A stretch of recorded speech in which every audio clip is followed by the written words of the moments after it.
할아버지 고 양충시 목사, 아버지 고 양용주 목사, 작은아버지 양치호 목사의 뒤를 따라 3대째 목회를 이어가는 양진호 목사입니다. 최근 우리 정세를 보면 그 싸우는 집안은 망하게 돼 있어요. 이 대한민국을 살리려고 하는 사람들은 어찌든 하나로 통합의 마음을 갖게 하려고 하지요. 근데 이제 만약 일제시대다 그러면 민족을 분열시키고 침략을 용이하게 하려면은 막 자꾸 싸우게 만들어요. 이제 그러니까 그 밀정들이 있을 경우는 그렇죠. 그와 마찬가지예요. 교회도 마찬가지고 가정도 마찬가지고 직장도 마찬가지고 합심해도 뭐가 일이 될까 말까인데 맨날 찌그러지그러 싸우면 그거 끝난 거예요. 그러니까 제일 먼저 해야 될 게 뭐냐면 그 서로 사랑으로 포용하는 거. 그 2000년 전에 그 바울 사도가 복음을 증거하면서 바로 고린도후서 2장에서 가르친 내용이 그겁니다. 이 바울 사도의 행적에도 여러분이 알려면은 1차, 2차, 3차 전도여행을 이해를 하셔야 돼요. 1차 전도여행은 그 이제 안디옥에 출발해가지고 구브로섬 통과해갖고 이렇게 돌아갔고 다시 와서 돌아오잖아요. 이렇게. 근데 이제 2차 전도여행은 이제 육지를 이렇게 갔어요. 각각 이렇게 갔다가 이렇게 가서 다시 이렇게 해서 이제 이쪽으로 돌아오게 되는데 그게 이제 2차 전도여행. 그때 이제 전도했던 교회가 고린도 교회예요. 그래서 얼마나 애정이 있겠어요. 여러분, 부교육자하고요, 그 담임 목사, 이건 마음이 천지 차이입니다. 그 제가 부교육자 생활할 때는 12년 동안 부교육자 생활을 했었는데 부교육자 생활할 때는 무슨 동사무소 직원 같은 느낌이었어요. 그 솔직한 심정이에요. 근데 이제 담임 목사도 그냥 다른 교회 부임해 가면요, 그것도 내 양이 아니야. 그러니까 서로 안 맞아. 맨날 찌그찌그 싸우지. 근데 이제 개척을 한 교회는 달라. 개척을 한 교회는요, 교인도 애정이 넘치고 목사도 그 가족이야 가족. 얼마나 그 정성들을 키웠겠어요. 그러니까 고린도 교회에 대해 애정이 많다 보니까 이 사람이 이제 3차 전도여행을 가는데 이때 고린도 교회까지 또 한 번 더 들러. 그랬다가 갔다가 이 사람이 그 에베소쯤 왔을 때 이거 고린도 교회가 찌그럽게 싸운다는 얘기가 들려. 그래서 이 사람이 에베소에 편지를 보냈는데 그 전에 가기 전에 보냈구나. 그 다음에 이제 내가 이제 곧 갈라 그랬단 말이에요. 그 다음에 이제 이 사람이 다시 마게도니아 지방으로 갔다가 다시 간다고 약속해놓고 못 갔어. 그걸 먼저 이해해야 돼. 3차 전도여행 때. 자, 그러면 바울은 아까 뭐랬죠? 에베소 지방에서 고린도 교인들한테 그 고린도 전서를 보냈죠. 고린도 전서. 그러니까 그 바울이 고린도 교인들에게 보내는 첫 번째 편지. 이게 정확한 답이에요. 그 정확한 제목입니다. 그래서 이제 이 사람이 에베소 편지 보낸 다음에 이게 핍박이 일어나네. 그래갖고 도망가 버려. 어디로 도망가냐? 드로아로. 드로아로 이제 도망을 가요. 그러니까 이게 뭐 겁이 많다 이러는데 여러분도 한번 당해봐. 겁 안 나게 생겼나. 근데 이 드로아로 갔는데 이제 거기서 그 디도를, 그러니까 디도한테 이제 편지를 보내라고 했잖아요. 디도를 여기 드로아에서 만나기로 했는데 이게 안 오네. 그러니까 얼마나 걱정돼요. 이게 고린도 교회가 맨날 싸우고 막 여자 문제가 복잡하고 성 문제 복잡하고 그러니까 이게 이 자식 같은 교회가 자기가 개척한 교회니까 얼마나 걱정되겠어요. 그래서 이 사람이 궁금하니까 이제 마게도니아로 가버려. 마게도니아 지방 넓죠. 아마 빌립보일 거예요. 이 마게도니아 지방으로 가가지고 이제 그 디도를 만나요. 그래갖고 디도에게 보고를 들었어요. 근데 보고를 들었더니 아이고 고린도 교회 신자 중에는 고린도전서의 편지를 받고 그 훈계에 대해서 회개한 사람들이 많았다는 거예요. 그래, 바울 사도가 우리를 전도해 갖고 교회 세울 때가 참 좋았는데 그 굉장히 사모하는 사람도 있었대요. 근데 또 한쪽에서는 유대주의다. 이 유대교인들이 오늘날까지 이게 문제야. 굉장히 분열적인 사람들이에요. 이 유대교인들이 어떻게 여기서부터 여기까지 따로 안 나면 몰라요. 그래갖고 유대교인들이 와가지고 야, 예수만 믿고 구원받냐? 응? 율법도 지켜야 돼. 그리고 할례도 받아야 돼. 니네 할례 안 받았지? 뭐 이런 식이야. 그래서 복음의 진리를 거부하고 바울을 막 비방해요. 그래서 사도가 아니야. 저 사람은 그렇게 막 이간질합니다. 그리고 뭐라 그래요? 바울 사도가 오기로 했는데 알았지 않느냐? 저거 약속도 안 지키는 거 아니야? 막 그렇게 모함을 했던 거예요. 근데 이제 바울 사도가 그 기원 후 57년 혹은 59년 정도에 이 마게도냐 지방에서 이제 두 번째 편지를 보내죠. 그게 고린도 후서예요. 그래서 마게도냐에 가는 도중에 그 돌아온 길에 고린도를 또 한번 들르려고 했는데 그게 이제 숲으로 돌아가니까 그게 시끄러진 거라. 들렀으면 괜찮은데, 그죠? 그래서 바울이 고린도 교인들한테 오해하지 마라 이렇게 하려고 고린도 후서를 쓴 거예요. 근데 이제 고린도서 2장에서는 뭐냐면 자기가 여행 계획을 변경한 것에 대해서 변명을 합니다. 그래서 이제 근데 이게 사람들한테 혼낼 때는 있잖아요. 너희들 그렇게 하지 마. 왜 분열 일으켜? 그렇게 혼낼 때는 여러분 그냥 혼내는 것이 있고 사랑의 마음이 있어요. 만약에 막 국가의 비상한 어떤 결심할 때 되게 우르르 너 죽여버릴 거야 이런 거 하고요. 응? 왜 엄마가 애들 매를 때려도 아이들은 맞고 있죠? 사랑하니까. 그걸 알아. 사랑의 마음이 없이 사람을 변칙하는 거는 잔인성이 나오게 돼 있어요. 근데 사랑의 마음은요, 결과가 뭐냐면 애를 해초를 때리고 어떻게 해요? 엄마가 안고 지가 더 울어. 지가 마음이 더 아파. 지 마음 때린 거야, 그게. 응? 물론 뭐 개무지 그러지 않은 사람도 많지만, 응? 콩쥐 개모, 콩쥐팥쥐 그런 식으로. 그러니까 고린도 교회를 향한 바울의 이 사랑을 전해요.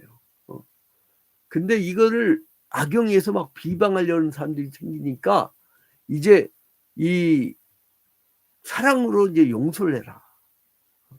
내가 너희들에게 징벌을 내리고 훈계를 했지만은 마음속 깊이에는 내가 너희를 사랑하는 게 있다. 그래서 그리스도의 향기를 품어라. 이 얘기예요. 그러니까 이제 바울 사도가 고린도서 2장에서 1절에서부터 4절까지는 그 여행을 변경한 것에 대해서 이유를 얘기해 줘요. 여러분 설명을 잘 해줘야 됩니다. 상대방에게 내가 어떤 일이 있어 이렇게 됐습니다. 그렇게. 그 다음에 이제 5절부터 11절까지는요. 5절부터 11절까지는 잘못한 자에 대한 용서. 잘못한 자에 대해서 용서하는 거. 그러니까 그 교회 권징에 대해서 이제 중요하게 다룬 게 고린도후서 2장이죠. 그리고 이거를 또 너희들은 12절부터 17절까지 보면은 그리스도의 향기를 품어내라. 용서를 하면서 이야기를 합니다. 자, 그래서 이제 이 바울 사도가 그러니까 이제 교회 표지라는 게 있어요. 조직 신학에서 권징조례에도 나오는데 교회 표지는 뭐냐? 세 가지예요. 은혜의 방편 나온 다릅니다. 은혜의 방편은 말씀, 성례, 기도잖아요. 근데 교회 표지 이건 좀 다른 겁니다. 교회 표지 이게 그 강도사고시에서는 약방이 감초처럼 나와요. 첫 번째로 뭐냐면 말씀의 정당한 선포. 두 번째로는 성례의 정당한 집행. 세 번째로는 권징이에요. 권징. 근데 오늘날 교회에서 권징하면은 나가버리죠. 내가 이제 저는 교회 헌법대로 이게 그대로 교회 적용을 하거든요. 성도들이 다투거나 어떤 심각한 문제가 있으면 당에 소환을 해요. 그래가지고 그 소명의 기회를 줘요. 그래서 이제 자기가 잘못했다고 이제 이렇게 하면 모든 걸 다 용서해 주는데 끝까지 고집 부리면서 막 그 나 잘났다고 막 이렇게 해버리면은 교회에서 수찬정지나 혹은 간단한 그거부터 해갖고 처벌을 하죠. 그래서 그 제명도 하고 출교도 합니다. 근데 이 왜 교회들이 개판되겠냐면은 권징이 사라져서 그래. 여러분, 아니 자식이 도둑질을 하는데 어휴 너 잘했다 이러면 되겠어요? 불러다가 혼내야지. 그러고 집 나가버리면 그게 호러 자식이지. 그게 정상적인 자식이에요. 어? 근데 이제 대부분 이게 그 권징을 하면은 떠나긴 떠나더라고. 어. 근데 이 뭐예요? 특히 이제 자존심 세고 막 고집 세고 이런 사람들이 주로 그게 많은데, 근데 아무튼 이제 교회에서 범죄자에 대해서 치리를 했을 경우는 부작용이란다 이거예요. 이런 유대주의자들이라든가 이단들, 이 사람들은 복음을 변질시켜 갖고요 사리 사역을 위해서 일을 해요. 그 바울은 그런 이단자들 경계하면서 증거한 순전한 그 복음 그것대로 해라 이거예요. 괜찮다 이거예요. 근데 혼냈으면 실족하지 않게 위로하고 죄를 용서해주고 사랑으로 그 서로 덮어주라 이거예요. 자, 그래서 이제 그 바울 사도가 고린도서 이제 2장 1절부터 4절까지 자기의 변명을 냈다고 했죠. 응? 그래서 이제 이 자기가 그런 얘기를 들려고 나서 어떻게 했냐면 자기가 근심하게 된 거야. 근심. 1절부터 4절에 근심이라는 단어가 참 많이 나오죠. 근심. 그래서 이제 바울 사도가 고린도 교회 때문에 근심하게 된 거야. 그래서 이제 아유 니들 얼굴 보기도 싫어. 꼴도 보기 싫어. 이런 마음이 들었을 거 아니에요. 사람이니까. 꼭 그렇다는 게 아니고 바울이 이제 전에 고린도 교회를 방문했을 때는 그들이 잘못에 대해서 심하게 책망했잖아요.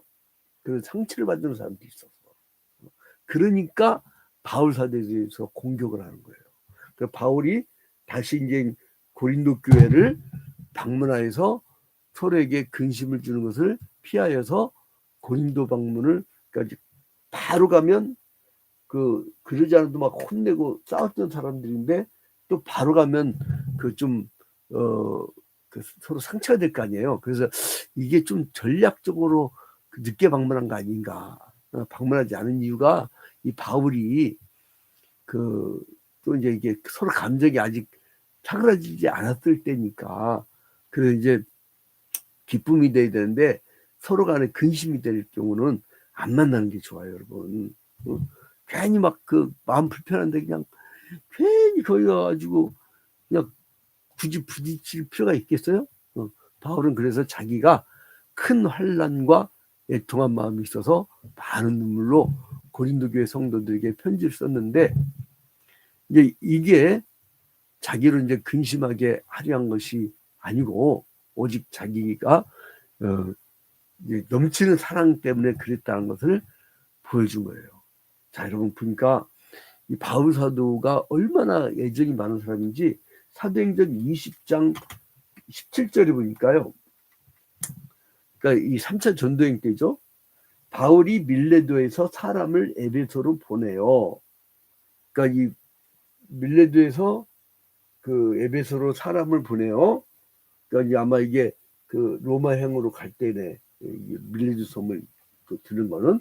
그러니까 교회 장로들 청하니 오매 그들에게 말하되 아시아에 들어온 첫날부터 지금까지 내가 항상 여러분 가운데서 밀라도 여기지 밀라도 그레데서이고 여기 밀레도에서 그러니까 이 사람이 3차 전도행 때 이 에베소에 있는 장로들 초청해 가지고 말을 하는 거 그 장면. 자, 그래서 이제 오매 그들에게 말하되 아시아에 들어온 첫날부터 지금까지 내가 항상 여러분 가운데 어떻게 행하는지를 여러분도 아느마니. 야, 니들 알지 않냐? 내가 얼마나 너희들 예정 갖는지. 자, 그래서 19절에 보라니까 사도행전 20장 19절에 곧 모든 겸손과 눈물이며 유대인의 간계로 말미암아 당한 시험을 참고 주를 섬긴 것과 여기 표현은 평행 구절입니다. 주를 섬기는 거하고요. 참는 거하고요 일치를 시켜요. 여러분 예수 그리스도의 십자가의 고난은 바로 인내의 특징이 있어요. 십자가에 달려 죽을 때 온 인류의 죄를 사하기 위해서 십자가에 달려 죽을 때 그 얼마나 아파요. 목 쾅 찌를 때 슈퍼맨처럼 내려올 수 있는 능력이 있으신 분이잖아. 그래갖고 막 로마 병장 그냥 뺨때기한테 때리고 그냥 치어박을 수도 있지만 그냥 끝까지 참는 거야. 그게 그리스도인 정신이에요. 응? 유대인의 관계로 말미암아 당한 시험을 참고 주를 섬긴 것과 유익한 것은 무엇이든지 공중 앞에서나 각집에서나 거리낌이 없이 여러분에게 전하여 가르치고. 어떤 목사님이 자꾸 인간들이 교회에서 막 준동하니까 청년복 떼가고 그러니까 이분이 화가 나가지고 참다가 근데 끝까지 참아야 되는데 이런 닭의 모가지 비틀어지죠. 비틀어질까봐 이런 얘기를 해버린 거야 강단에서. 근데요 자기들 잘못한 거 그거 갖고 깨달을 줄 알아요? 그런 인간 별로 못 봤어요. 목사님이 닭모가지 얘기했다는 고 토시 얼마나 괴로웠으면 천하 같은 목사님이었거든. 얼마나 괴롭혔으면은 여러분 신천지들이요 목사를 모함할 때 바벨론의 음료라고 해가지고 아니 여러분 천국에 앞장서 들어갈 사람이 목사 장로아니고 누가 있는데 희생 봉사 헌신해가지고 한계를 세울 때 피눈물을 흘리는 거예요. 근데 그거를 막 그냥 그러니까 얼마나 깝깝했으면 그렇겠어요. 근데 자기가 막 한 99를 잘못한 것은 쏙 들어가. 그러니까 말 잘해야 되는 거야. 말 한마디 때문에 그 말했다고 저 목사는 나쁜 목사다. 저 목사 욕하는 목사 별 모함을 다 하는 거예요. 저는 그런데 안 넘어가지. 왜냐면 소갈머리가 없거든 사람이. 그러니까 누가 말해도 그냥 허허 성령 충만하게 난 성령에 취했어. 여러분 이게 술 취하면요 젊은 날에 좀 맛을 봤었거든 나도. 근데 이제 이 취하면요 막 전봇대가 내 이마를 때린다니까. 가만히 있는 땅바닥에 일어나고 내 이마를 쳐요. 이 취하면 정상이 아니야. 근데 성령에 취하잖아요. 그러면 인격적으로 무너지질 않아요. 항상 은혜 충만, 사랑 충만, 성령 충만 얼마나 준지 몰라요. 그러니까 바울은 자기가 큰 환난과 애통한 마음이 있어서 많은 눈물로 그린도 교회 성도들에게 편지를 썼는데 이는 그들을 근심하게 하는 것이 아니고 오직 자기가 그들 향한 넘치는 사랑이 있다는 것을 알게 하려는 거예요. 아까 사도행전 20장에서 말했던 것처럼. 그래서 이제 그들에게 이제 훈계를 했지만 징계를 했지만 내가 사랑한 것으로 했다 이거예요. 자, 고린도후서 2장 8절에 그러므로 너희를 권하노니 사랑을 그들에게 나타내라. 그 이유는 뭐예요? 마귀는 아까 뭐라고 했어요? 마귀는 말꼬투리 안 잡고 그거 끝내가는 거잖아요. 여러분 이렇게 이제 우리 모든 국민들은 다 정치 참여권이 있으니까 투표권도 있고 선택권이 있고 그 의무죠. 권리죠. 권리. 권리인데 이게 정말 국가를 사랑하는 사람은요. 이런 나라 만들겠습니다 하고 정책만 얘기해. 근데 그 외세가 심어놓은 밀정들이 있어요. 그 나라 분열시키려고 하는. 그리고 이제 그 나라가 분열되면 그걸 이용해갖고 전쟁을 일으키거나 뭐 어떻게 하거나 돈을 빼가거나 막 그렇게 하죠. 근데 이제 그러한 우리 일제를 겪었기 때문에 그걸 알잖아요. 근데 그런 놈들은요, 남이 정책을 말한 말꼬티를 잡고 고티집을 갖고 싸우기만 해. 그러니까 여러분 딱 구별할 수 있어요. 그러니까 우리가 영적 간별사인 것처럼 이 마귀 사탄의 역사인지 성령의 역사인지 우리는 간별합니다. 확실하게 간별을 해요. 근데 이 모든 국민이 다 간별할 수 있어. 뭐냐면 남의 말꼬투리만 잡고 맨날 싸우기만 하면 이건 분명히 그 외세가 심한 밀정이야. 근데 막 나를 어떻게든 막 이런 정책을 얘기하고 그런 사람들은 정말 사랑하는 거예요. 여러분 자식을 사랑하면요. 자식한테 말꼬투리 잡고 그냥 싸웁니까 자식하고? 아니죠. 웬만한 것도 없잖아요. 어머니들 다 알아. 다 아는데도 그냥 모른 척 덮는 거예요. 응? 그래서 누구의 틈을 주지 말아야 되냐면 마귀 새끼한테 틈을 주지 말라는 거예요. 여러분 고린도서 2장 11절 이는 우리로 사탄에게 속지 않게 하려 합니다. 우리는 그 계책을 알지 못한 바가 아니로다. 우리가 마귀의 계책을 한단 말이에요. 말꼬투리 잡으면 그거 밑도 끝도 없어요. 응? 아 닭모가지 잡으려고 했다고. 그러면 이제 그걸 해명하잖아요. 그럼 그 해명한 걸 갖고 또 말꼬투리 잡아. 그러니까 말꼬투리 잡는 사람하고는 가까이 지내지 마. 그런 습관 있는 사람도 있어요. 습관적으로. 그런 사람들은요, 분열을 일으켜요. 그러니까 이제 그 사람이 급하다고 어떤 사람들은 그냥 그 뭐 후배가 교회 개척을 하는데 그냥 가보니까 아주 내가 설교할 때 나글 됐어. 아무나 다 끌어다 몬 거야. 개판 1분 전이에요. 개판 1분 전. 우리 교회 장로들 봐요. 교회 결석이 어디 있어. 하늘 북쪽 나도 무슨 친인척 결혼이야 뭐.